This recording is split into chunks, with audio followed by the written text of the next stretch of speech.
everybody.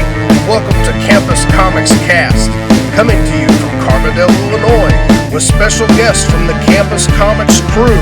And now, here's your host, the man with the previews in hand, Mike No.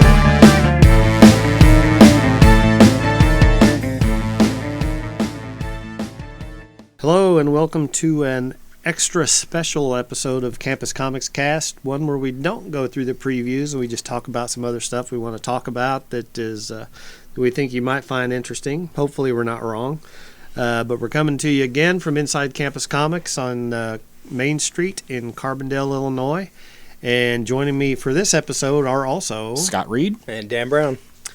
And we're going to talk about about three different things today. What we're first going to talk about is something that's coming up. We were just talking a little bit about the local convention season's coming up, and kind of right in the middle of all that is Free Comic Book Day, which has become something of a tradition and an institution within, this field, within the industry, whatever you want to call it, the hobby. It's been going on. We were just doing math, which is hard for me. This is the 17th Free Comic Book Day. This year, 2018. It's always the first Saturday in May. The date changes, but it's always the first Saturday in May. So keep that in mind, future reference. And just kind of briefly talking about it, goes back historically. It's something that started back in 2002 as like a kind of a co-promotion for the first Sam Raimi Spider-Man movie, the Tobey Maguire ones. So that's the first time there was a Free Comic Book Day, just kind of frame of reference for you when to start that. So it's going to be May 5th, again, on a Saturday this year. And we're just going to talk a little bit about some of the books or maybe recommendations or something that's going on. It's always a good time here at the store. It's always good to see people, just hang out with people. You get some people coming in just looking for free stuff, but that's cool too. We understand it. Maybe they'll come in and find something they like to, Yeah. So having said that, I won't be here. Yeah, that's right. Yeah, Dan's kind of a little bit of a Benedict Arnold, but we won't go there. But now you got a long-standing tradition on that too. So yeah, you had a lot of good foot traffic in here last year. It sounded like it was like the biggest crowd I'd seen here on a Free Comic Book Day in a while. Yeah, we had a really good crowd last year. Yeah, for sure. So I'm hoping for that again. We're had like some late cancellations on some of our guests, but we're trying to put something together, but still not a reason to not come in. Just come in and get the free comic books and just hang out with other people that like this stuff. That's always a good time. And be sure and watch the Campus Comics Facebook page for announcements about guests and stuff as well. Yeah, we'll try to. As stuff gets firmed up, we'll post that. And what? Dan's hand signaling me was kind of lame on it. So I'm missing it. Will there be anything else going on? So there'll be free comic books? Oh, yeah, there'll be free comic books. There'll be some sales going on some merchandise, other stuff, happening. Always, there's other stuff going on. So, yeah, it's not the only thing, but, that's what the main thing people coming in do. And like I said, always something going on. So, I guess really what I want to talk about as far as there's always a set number of books, like I said, a gold sponsor level is what we always come in at. It's like the top, 25 books or whatever like that. We'll have all those in here. There'll be some limits because people would just, clear you out and walk out. People take advantage of it. Oh, yeah, they do. So, really? There are people like that in the world? Just a couple. Now and there you run into them. But one of the things that we're doing that may be a little bit different is in addition to the regular Free Comic Book Day books, but if you're not aware of it, there's going to be a 25-cent DC Nation comic, which is kind of going to be some preview of some stuff that's coming up as DC's kind of revamping their rebirth a little bit, and there's going to be some stories in that, and it's called DC Nation. We're actually going to be using that. It's not officially a Free Comic Book Day comic, but it does come out that week. It does ship to stores that week, so we're going to actually be giving those away. So that's a 25-cent value. That's right. We're passing on to you. That's right.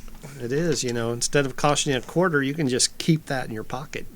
We don't want your quarter for that book anyway. Yeah, you put that quarter towards something else. Exactly. Yeah. We want your quarters. Yeah, for sure, but not that one for that book. So, is there anything you're really looking forward to with that, Dan? Well, again, the DC Nation book is probably the big thing, and it is kind of a weird standout that's not just part of Free Comic Book Day. Mm-hmm. But again, that's something I'll definitely pick up. We've kind of talked about some of these before, but again, this is sort of our last chance to kind of point out these books before the actual event. And again, there's Barrier #1 by Brian K. Vaughan and Marcos Martin, which was like an online book they did, and this will be a weekly series in May. There's the Transformers Unicron book, which is tying up IDW's Transformer line that's been running. I didn't even realize this till the other day, but like probably over 15 years. Because I bought some of the Dreamwave books back in the day, and when they kind of folded and lost the license, and IDW picked it up, I'm like, I'm not starting over again with this. Thinking, it'll be 3 or 4 years or whatever. It's been a decade and a half. So, and again, I think they haven't been real clear on if this is just wrapping everything up or if they'll be rebooting after this, like everybody kind of does. There's the Doctor Who #0, which is sort of doing a similar thing for Titan with their Doctor Who line. I think it's introducing the new Doctor in that one. Bongo Comics Free for All, which is the Simpsons book. That's something I pick up every year. I make sure I get one of those. Just because those are always solid. I believe they're usually original, stories in there, not reprints. And again, it's just, fun Simpsons book, but something I always make sure I get a copy of.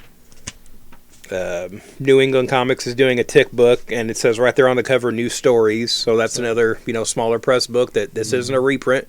Marvel and DC do reprints sometimes, I think more often than not. Reprints, So definitely check out the smaller press books that give you something new. It seems like they always give you a little bit more value. I think the Boom one always is really a good offering. Got some decent stories. It's a little bit larger book than most of the others. It's just a little bit more content. It's more aimed at younger readers. Having said that, I always pick up the DC and Marvel ones, though. Too, for sure. Especially because they're usually tying into some event that's coming up. Something else, too, is like we have some... for those Batman/Harley fans out there, I have some books that are left over from like Batman Day last year. Got, a Harley and a superhero girls book and that kind of stuff. So we'll be giving those away too that day, So clearing out some of that stock. You got it. It's still good books and in decent shape. So, something to read for free. And there's a SpongeBob book coming out, and I've picked those up before. Those are usually pretty good. Again, something you can give to a kid that's just into SpongeBob and might not necessarily care about comic books, but get them reading. So, anything grabbing you, Scott, as you're kind of looking through? There's a few things. So, like at Dark Horse, they're doing an Overwatch book, which you can get all the Overwatch storage digitally for free. So it's kind of I guess if you don't have access to that, then. And, of course, Overwatch is based on the fairly popular first-person shooter, online first-person shooter. But the flip of that is Black Hammer. I tried Black Hammer. Wasn't really for me, but a lot of people really like that. So if you are wanting to try Black Hammer, this would be your chance to, get a copy potentially for free and, give it a shot, see if it does suit your taste. Marvel is doing an Avengers Captain America book where you have the closest thing to the Marvel Trinity that you can come up with, Thor, Captain America, Iron Man, and definitely the core of the Avengers. So you're going to have a story with those three characters together in it. From Action Lab, there's a Miraculous book. This is like a Netflix it kind of feels like a pseudo anime style series. So I know it's popular kind of in your tween aged kids. So that's something to move over from watching something to actually reading something. This is a book that might appeal to some readers. Abstract Studios has got the Strangers in Paradise 25 issue 1. Of course, this is a book that's already out, right? Or it's out real soon. Yes, it is. Okay, it's already out. Yeah, it is already out. 2 issues are out. Yeah. But if you missed the first issue and want to see what this is.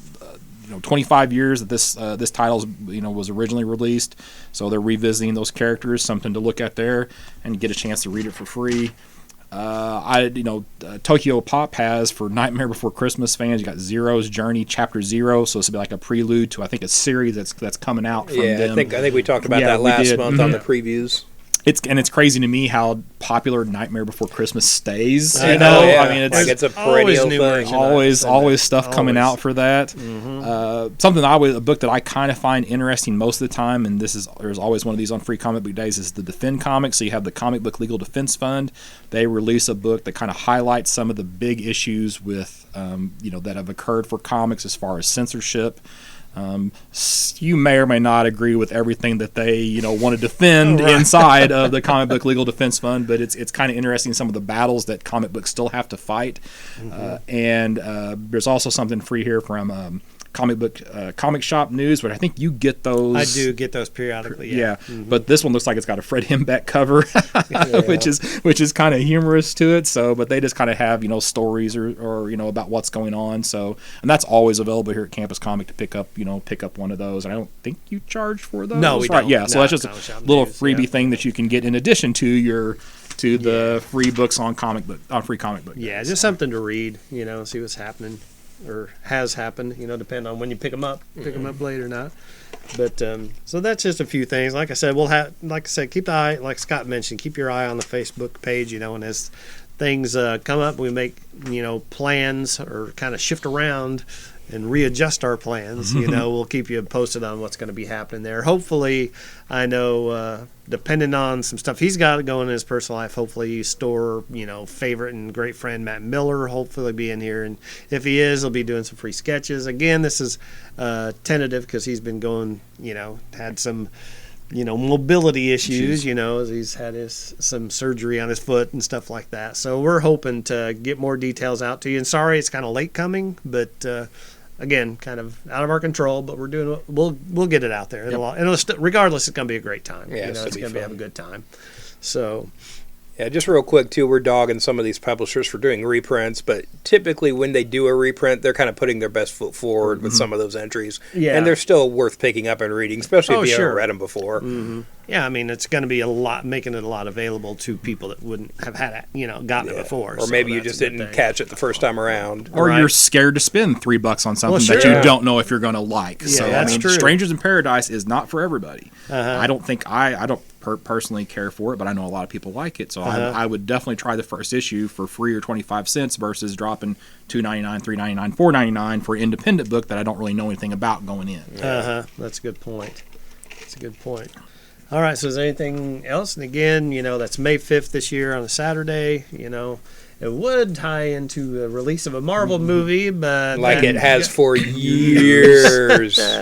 But that movie, Infinity War, got moved back by a week. So No, it doesn't moved seem- up moved by a week. Yeah, I'm saying. Yeah, I say that backwards. Regular store hours on Free Comic Yeah, Book we're Day. gonna do regular store hours, and everything that's going on will last all day. It's 11 to 6, so there'll be some in-store specials and some merchandise other than the free comics that's specific to Free Comic Book Day. A few things around here like that. You should throw in a code word, so if somebody comes in and mentions the podcast code word, they can get an extra free comic book. You should think I about should that. Yeah, I think don't about know. it. Well, Okay. listen, it's your, wait. hey, it's your money, not mine. So Maybe stick around to the end of the podcast and might have a word for you. Maybe we'll come up with something. Yeah. Oh my. These guys are quicker thinking than me tonight. So. Oh gosh. I think they'll still have some Stranger Things posters to give away, don't you? Probably. Maybe laying around. Oh yeah. Maybe I tossed them because nobody wanted them apparently. So. Oh goodness. So all right. Yeah, we'll try to come up with something on that. So another thing we wanted to talk about a little bit is, obviously a good part of what we do here in the comic book culture is collecting. I mean, I know it's become part of our culture as a whole on a larger thing, but at the root of it all is the printed comic book. And again, part of that, a large part of it, to myself as as running a shop and everything like that, is the collectability side of it. And I know Scott and Dan are quite the collectors. I collect different things other than comics. I'm not a big comic book collector, ironically, but I do collect statues and other kind of merchandise. That's my collecting. But there are some things, and believe it or not, like we were talking about people taking advantage, there are people that try to trick you. when you're trying to buy something or collect something. And I think Dan ran across kind of an interesting scam on eBay that he kind of wanted to mention. There's a YouTube channel I follow called We Love Comics, and he actually pointed this out where there was a listing on eBay for I want to say it was an All-Star Comics number 8. Mm-hmm. Okay, that's a Golden Age key issue. This is an old book from the 40s. And they had it listed as they had 4 of them in stock they were selling. I have maybe seen that book at conventions, and I don't think I've ever seen more than one at a time.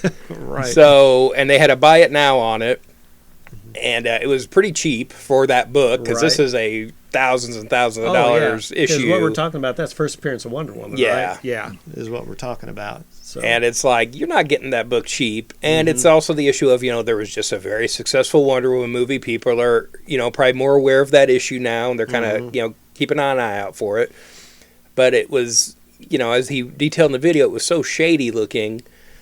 But if you don't know what you're doing and you just hear, usually when comic book collecting is in the mainstream media, it's because someone found some amazing thing.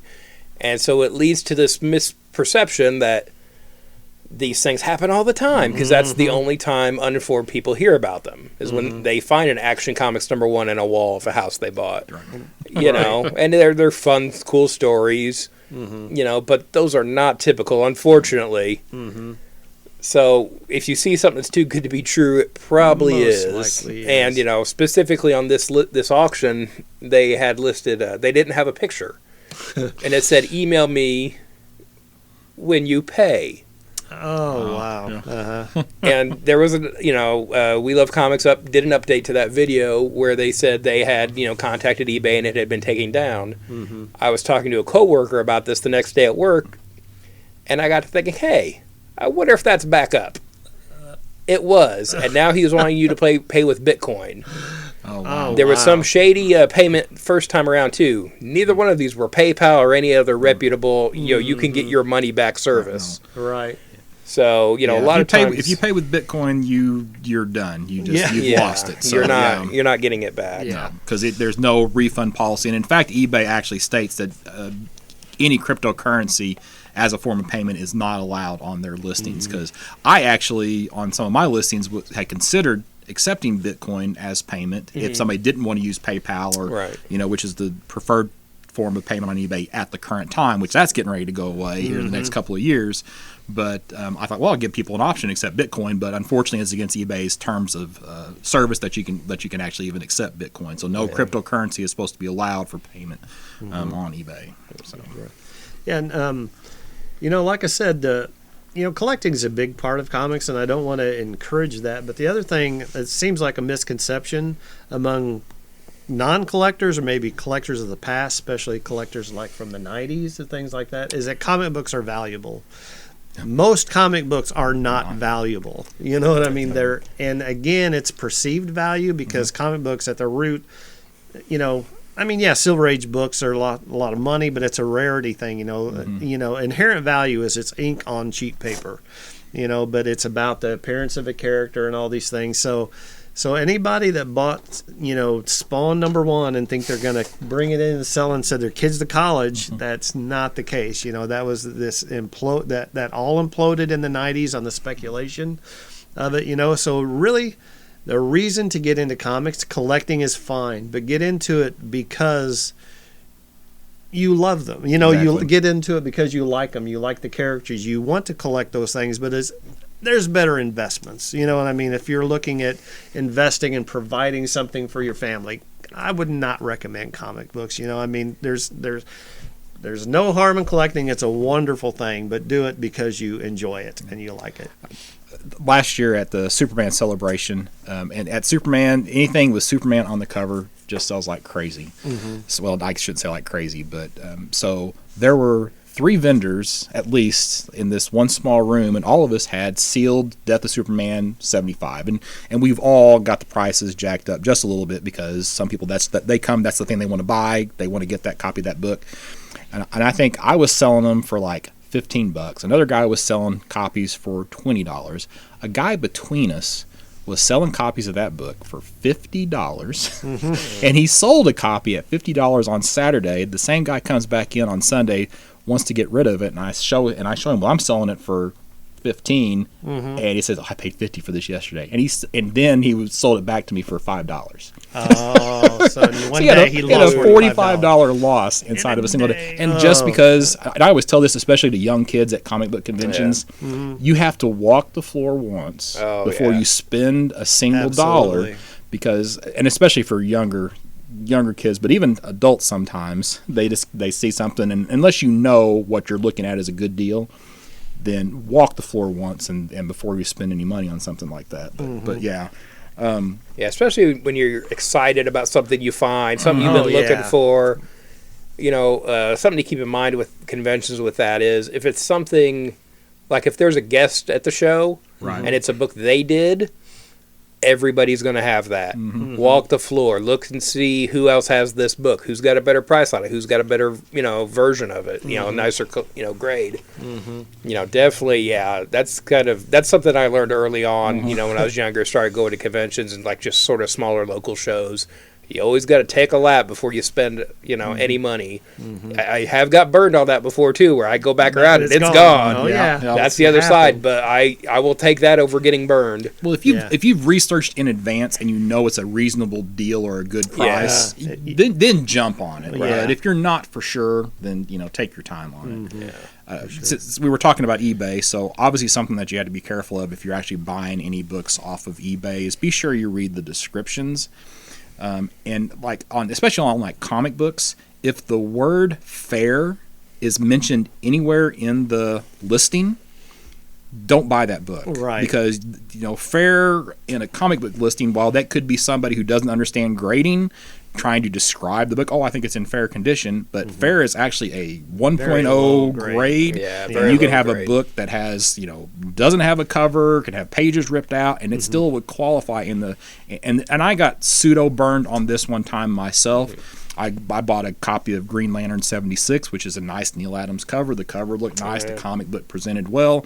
The guy said it was in fair to good condition. I'm sitting there looking at it. It's like, that's definitely better than fair to good condition. But the last ad page was torn out of the book. And while that didn't affect the story at all, if you were to go send that in for grading, you will automatically get a 1.0 because it's fair condition because it's incomplete, or you'll get a qualified grade, which might be higher, but then you got the different colored label, and that's just not as sought after by collectors because of that qualified grade. On the flip side, I sold a book, and whenever I sell books on eBay, I list defects on the book. Well, I had picked up a copy of Avengers 57, which was the first appearance of Vision, and the back cover had a lot of black ink on it. I don't know if it's had a spill or what happened, but I included in the pictures a picture of the back page, and in the description I said a lot of ink on the back cover.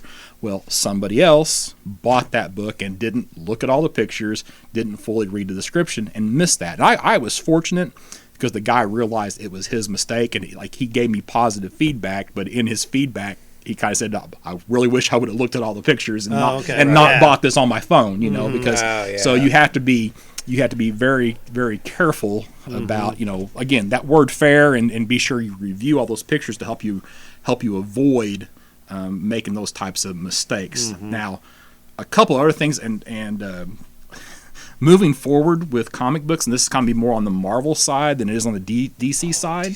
That's the value. Is Marvel used to have the Marvel value stamp. Well, we have, and of course, a lot of key issues had that value stamp, like Hulk 181. That book was that would be cut out of a lot of those books. I think we're in the age of the new Marvel value stamp with the digital codes, because if you have two books and one of them has the digital code sticker peeled off and one of them does not have the digital code sticker peeled off, is that going to affect how that book is actually going to grade? I would say yes, because I would think long term, definitely. And if you have a choice between a book and one of them's got everything exactly like it was, and one of them has that sticker pulled off, I think that's going to, kill. I think it's going to make a condition. Having said that, digital codes are good for about a year now. That's kind of the standard they've gone to. So you won't be able to use those digital codes. No. Yeah. Right. But yeah, I would But think collectors will want a more complete copy of the book. copy of that That's book. true. Yeah. So, Good point. And so that's something else that at this point moving forward, you probably need to watch out for that, because if you buy a copy that has that code pulled off, you technically have an incomplete. You can make an argument it's an incomplete copy, or a copy of that book with the code still there is going to be more valuable. Desirable. Yeah, more desirable, especially for the collectors who, you have people go in and they looked at every single issue that's on the stand and try to pull out the best looking copy. Well, that's kind of the same situation. Yes. And something too to be aware of, kind of a different, but it's the same kind of idea, is a lot of people find a book and get really excited about finding this book at a price. I mean, be aware that comic books get reprinted all the time. So I remember a lady calling me. She was, I don't know, probably 30 miles away, saying, I have this book, can I bring it in? I'm like, are you sure that it was an Avengers #4? I remember it very well, which is the first Silver Age appearance of Captain America. And she's just like, I'm like, okay, are you sure it's the original? Does it have, because a reprint would a lot of time put like a black frame around the original cover. Does it have doesn't that? have the price on Exactly. it, like the Golden Records. Okay, no, it doesn't have that. I kept asking her, if you look through it, is there anything about this book that would maybe indicate that it was printed later than 1966, 67, whatever. Yeah, what was it, 64? Four maybe? Avengers Something 4? like that. Yeah. And she's like, nope. I said, well, bring it in. We'll take a look at it. She drives at 30 miles. I open it up. First thing I see is an ad for a Sega Genesis video game system. Yeah. I'm like, really? That didn't tip you off? Yeah. That this is, Yeah, so. and kind of the hard proof on that is, typically the bottom of a first page of a comic will have the indica at the bottom. Right. Which you may, there'll be a lot of little text in there, but you keep looking until you see a date. And then you keep looking to see if there's any more dates. And whatever the most recent one is the year that came out. Right. Because it may have said 1964, because that's when it was originally printed, and maybe that's when they copyrighted it, that kind of thing. But keep going. It probably said 1992 in there somewhere or something like that. Yeah. There was like I guess it was in the later 60s, they had what they called the Golden Record reprints. That was kind of like the first really big reprints of comics. But there was Fantastic Four #1, Amazing Spider-Man #1, Journey into Mystery 83, Avengers 4. Were there any others? Those are the big ones. But anyway, on those books, the way you can tell a Golden Record reprint from the actual book, other than there's not a price on the cover of the Golden Record reprint. So you don't see the 12 cents or I think they're all 12-cent books. You don't see the 12 cents on the cover. But other than that, the books are basically identical. So you have to be very, very careful so you have to kind of, know what to look for on certain one of those books. Yeah, there was some DC books back from the 70s too, where they started reprinting some of the old Golden Age books. And I've drawn a blank on what the line was called now, but I believe the issue they had for a while back in the day with those was if you ripped off the kind of cardstock cover that was on it, it looked like the Golden Age book. And so I think that was sort of, people were getting burned by that back in the day, thinking they were getting a Golden Age book. It was this reprint with the cover ripped off. So technically it's a worse version of what they've actually got. Right. And that's not to say that some of those things don't end up being worth a little bit. And some of the Golden the Golden Record reprints books they're worth fair money. I mean, a couple $100 at least. But and there are some of the DC Millennium editions with those stamps on Well, them. speaking of reprints, back when I was 9 and had just started collecting, I went to Rainbow Comics in Sioux City, Iowa, the first comic shop I ever went to. They had an Action Comics #1 in the back issue bin, and it was $5. And this guy didn't know what he had. And I know this is the first Superman, so I'm going to get this. And it looks all rough and pulpy. This is the real thing. It was a reprint from a soap company in the 70s. Yep. But I had an Action Comics #1. there you go. So Now, my #1 fear as a collector moving forward is reprint covers. And you see, like on eBay now, you see people selling books with reprint covers or just selling reprint covers. And the reprint covers are starting to get so good that it's going to be very difficult for even somebody who has a trained eye to tell the difference between what is an actual legitimate cover and what is actually a reprint cover. I mean, at some point, we're not going to be. I don't know. We'll be able to tell the difference between a good cover like without dating dating or something, or you know, it's going to be extremely difficult.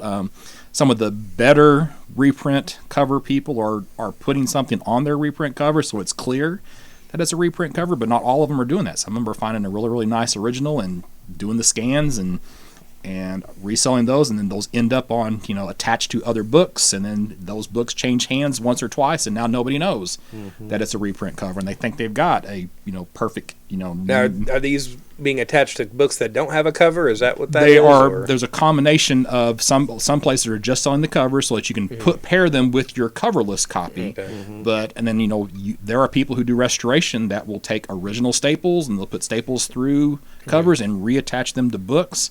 You know, it's just my, you know, big concern that I'm going to buy what I think is a really, really nice book, and it's going to have a fake cover, and I'm not going to know about it until I try to, you know, get rid of it or get it graded or something down the road, and now I've just sunk a lot of money into something that's nowhere near as valuable as what I thought it was. So be careful, you know, who you're buying from online, I guess, is the moral to that story. So be very careful. And not to get too down on eBay, but like pretty much just, I don't buy that many comics from too many different places online, but as far as eBay goes, if it's not a store, like a comic shop, I'll probably pass. You know, I've just gotten burned on things, and, you know, they're usually my fault, just not paying attention or just saying, I'll roll the dice on this and see what happens, you know, kind of thing. But yeah, if it's not a store, I usually won't, you know, buy from someone on eBay like that.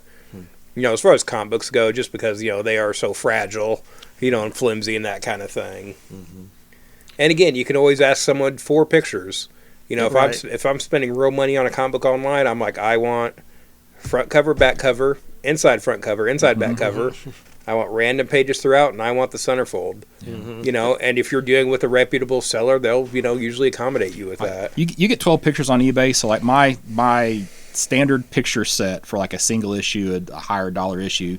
So I take a close up of the cover as the main picture. Then I take get 11 more pictures left that you can put up for free. So I do the entire full cover, top half of the front cover, bottom half of the front cover, inside front cover. I go in a few pages until I get a 2-page spread. Take a picture there, go to the centerfold, take a picture there so you can see the staples, go a few more pages, find another 2-page thing, or if there's a value stamp in the book, take a picture of the page that has the value stamp, take a picture of the inside back cover, top and bottom of the back cover, and then one of the book laying flat to kind of show if it's bent or anything along that line. So it gets you your 12 pictures. I feel like buyers have a really good idea of the condition of the book at that point. You know, there are more pages than you can actually get pictures of on eBay, and so again, you can't do everything. You don't necessarily need to see every single page. Right.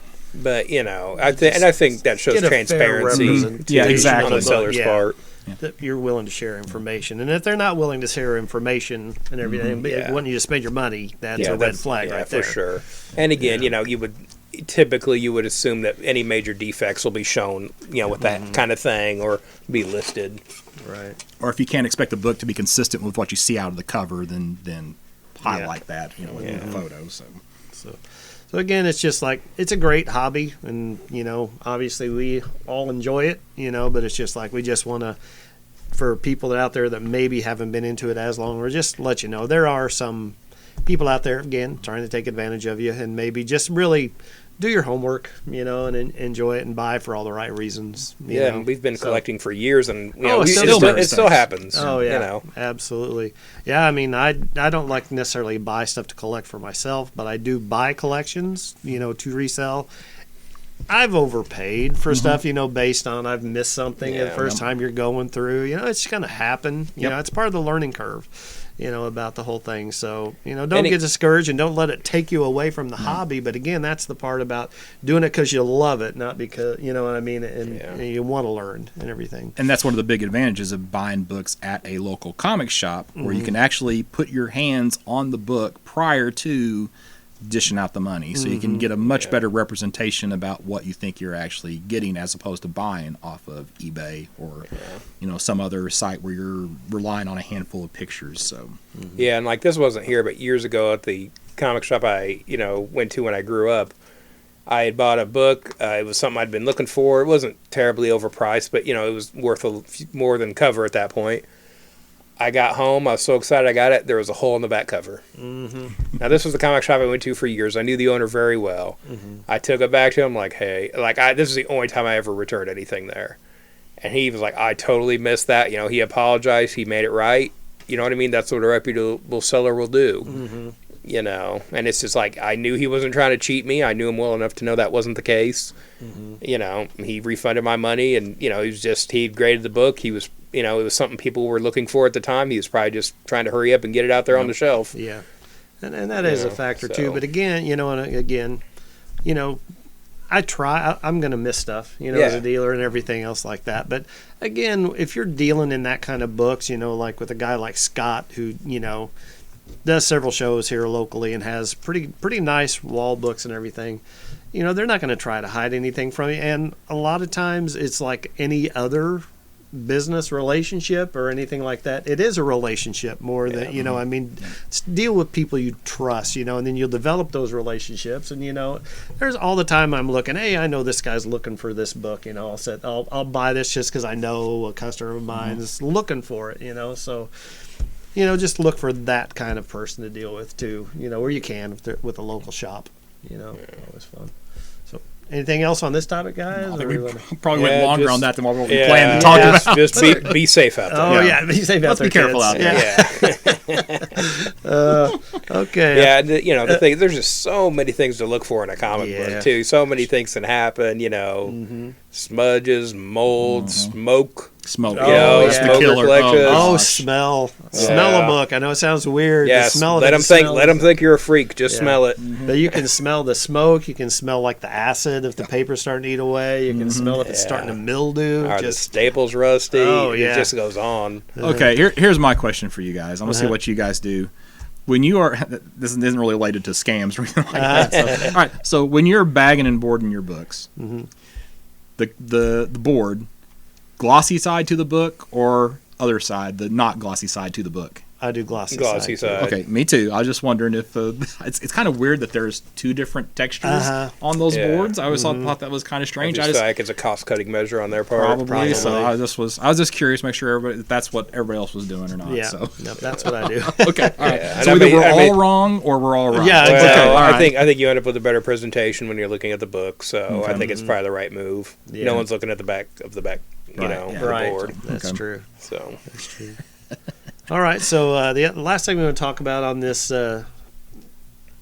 episode is continuing on with the 80th anniversary, and next week, as we're recording this, is going to actually be the shelf date. Next Wednesday will be Action Comics 1000. It's the first comic book published that's going to hit that landmark. In America. In America, in America. Give that caveat there.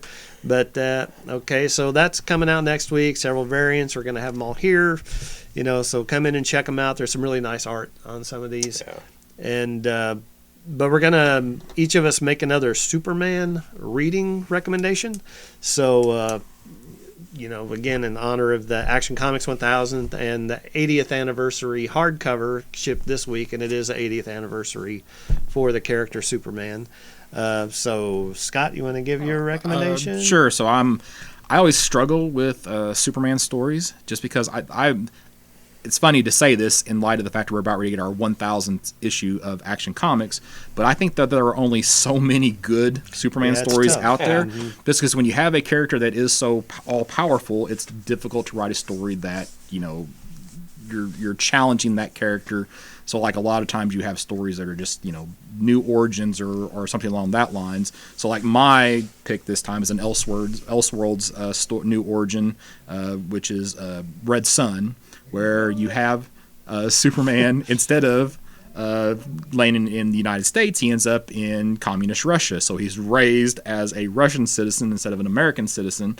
And then you get some alternate versions of, like, Batman in that story. Now, that was a Millar story? Yeah, that's Mark Millar. Mark Millar story. Okay, I think it was Dave Johnson that drew that. I don't remember. I just was wanting to be for sure on the write of that story. But it is a very popular story. It's a really solid story. ultimately, when you get to the end of the book, Superman's not really that much different of a character. He still kind of gets the same. You feel like he still kind of has the same ideals as he did as if he would have been, landed in Kansas, like what he does in the DC universe proper. But overall, it's an excellent alternate origin story for Superman. Mm-hmm. And it is a good read. I'd actually considered doing that one myself. Okay, so, well, I beat you to it. Yeah, you did. So, Dan, you want to do yours? Yeah, I want to talk about a story from Superman number 30. That's volume 1 from 1944, and it kind of speaks to a point that Scott made of Superman being too powerful. And I think you hear that as a criticism of the character a lot. I kind of take issue with that because I feel like it's not an issue of Superman being overpowered. It's an issue of creators not being creative enough. Mm-hmm. I think you can tell, stories about Superman. They've done it for 80 years now. Mm-hmm. So this story in particular, I think, kind of addresses that. What do you do when you have a character that's that powerful? Who does he fight? This story, he fights the mysterious Mr. Mxyzptlk. This is the first appearance of that character, the imp character from the Fifth Dimension that's a Superman villain.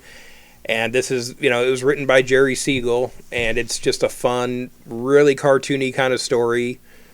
They did adapt some of this into an episode of the 90s Superman the Animated Series. I want to say that's the episode Mxyzpixelated. But it's just Mxyzptlk just kind of going on a mischievous rampage. And they did adapt some of that directly to that episode of the cartoon. But, there's one, I want to say it might be an art auction he shows up at, and there's a statue that looks a lot like the Thinker, but it's not, that he brings to life and is naming McGurk, and then they go off together somewhere. And just sort of the other sort of typical shenanigans of Mxyzptlk.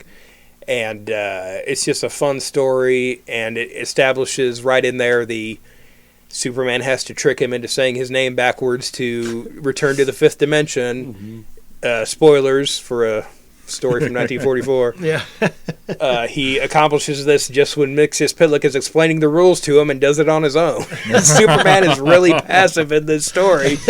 And so instead of just, it's mostly just him as Clark Kent hanging out with Lois Lane, commenting on what Mxyzptlk is doing and trying to set things right. Mm-hmm. But it was just a really fun story from back then that, sets up this character that's still around, mm-hmm. That they bring back every now and then. Mm-hmm. And just a fun sort of different, sort of story that you don't typically get with superhero characters. Mm-hmm.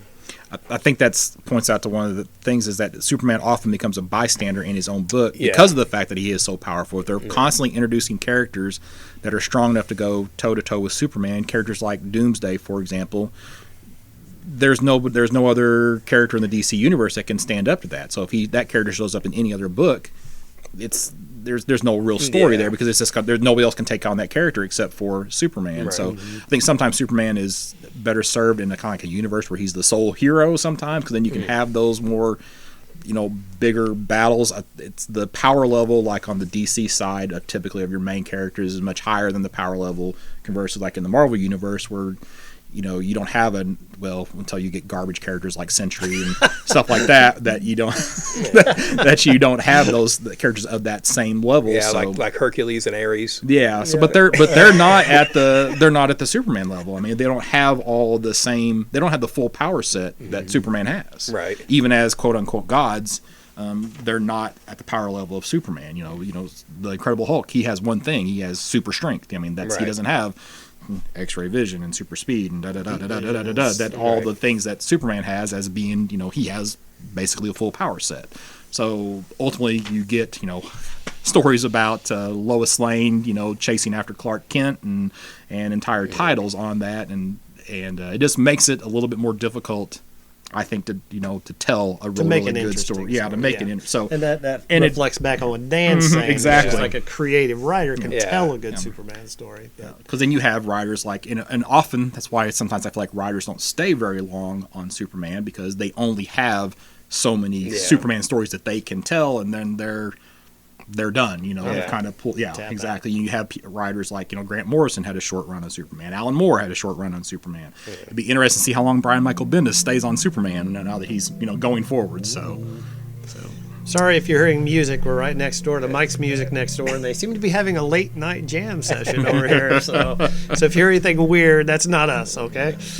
So. Yeah, back to that Mixus Pitlick story too. Just real quick, I don't own that particular issue. Wish I did, but I originally read it in a collection called Superman from the 30s to the 70s, which came out in the 70s. Had a lot of good reprints in that. I read that at the library my grandma used to run. I know they're currently doing the Superman Golden Age archives right now, which you could pick up or have Mike order for you at Campus Comics in Carbondale, Illinois. Yeah, and I've got the first one, so I'm not sure if that issue's been reprinted yet, but eventually I would think they would get to that in that series, so you can check it out there. I don't think it's available digitally anywhere reputably right now, but I'm sure just kind of keep up with that reprint series, and I'm sure that'll be in there eventually. Well, for my recommendation, this being Mike, I'm gonna recommend the story that got me back into comics. I think that's pretty common. I don't know how many people got out of you know what I mean? Like, you read comics. This was my story. And it's a pretty common one. You read comics when you're younger. You get a little older. You find things like girls and cars and stuff like that. And you kind of drift away, and then you come back to them. The story that got me back into reading comics, or back into a comic book store, I guess, was at its heart, it's essentially is a Superman story, even though a lot of the DC Universe characters are in it, and that's Kingdom Come. I believe that was an Elseworlds story too, wasn't it? And written by Mark Waid. One of the few times we get Alex Ross art all the way through, not just covers. He did all the interior art, but it was initially 4 issues, 4 single issues, and then it's always constantly in trade. And again, that is the thing that when Scott and I worked a show together in Louisville a few years ago, that was the thing I had Mark Waid sign, because he was at that show was Kingdom Come, because that's what got me back in. And just in a nutshell, what that is Superman, due to some events that have transpired, no spoilers, he retires. He heads up north, secludes himself and just lives this idyllic life up there, and shuts himself off from the world.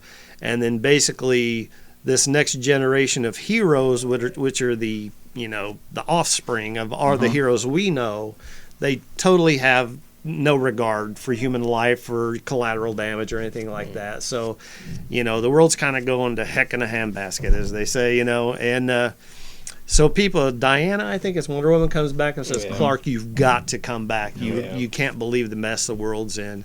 So he comes back and just trying to deal with that. And there's a lot of layers to that story. What's it like to be Superman? What's our responsibility to a society, to a world, to try to right wrongs that we know there? Do we turn a blind eye to our own benefit, to try to benefit ourselves, or do we try to, donate to the greater good? The other interesting aspect of this, story is it's all tied into the Book of Revelation, and how those events in that Book of Revelation, the final book of the Bible, it's prophetic, most people believe it's a prophetic book, and how these superhuman characters tie into that. And kind of an interesting side note of that is one of the main characters through whose eyes we see this story, or a lot of parts of the story, is Norman McKay, who's is his name, and he's a minister, he's a pastor, whatever you want to call it, and he's modeled after Alex Ross's father, and Alex was the artist of that. And I mean, you ever see pictures of his dad, that's just who that is. Right. It's the character come to life. Exactly. It's just like, it's amazing. So like I said, a lot of different levels on that, and it's a really well executed story. It's really well done, and that would be my Superman recommendation. It's like 10 years at the time. It was like 10 years at the time in the future. So I mean, it could still serve as that, 10 years in the future, Superman's retired. This stuff's happened, so that would be my recommendation for Superman. It's a good, solid read. Yeah, that's a great story, and like, you see it on top 10 Superman story lists all the time. Mm-hmm.